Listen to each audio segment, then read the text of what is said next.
Hello, kumusta? Welcome sa ating YouTube channel. Ngayon gagawa tayo ng Joule TIF.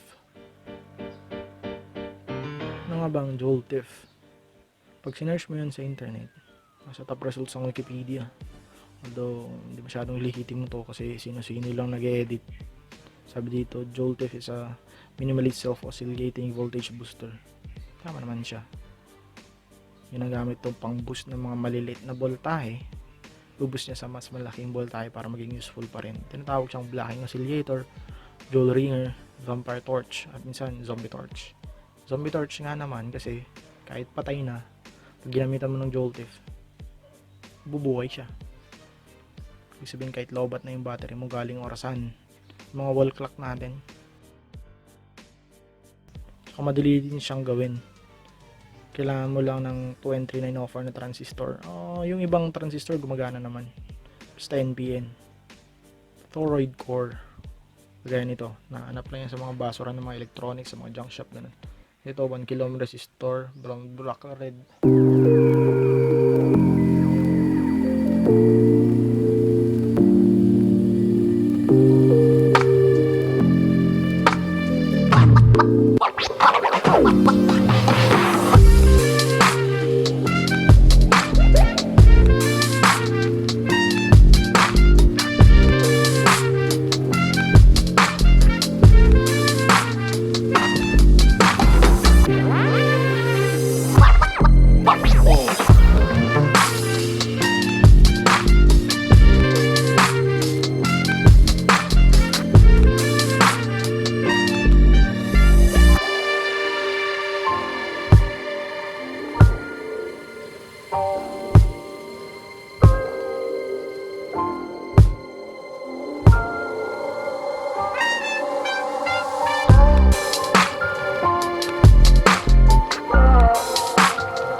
dito.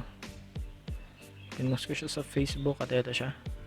May nakapag-comment si Wilmy Villanueva. Shoutouts pare.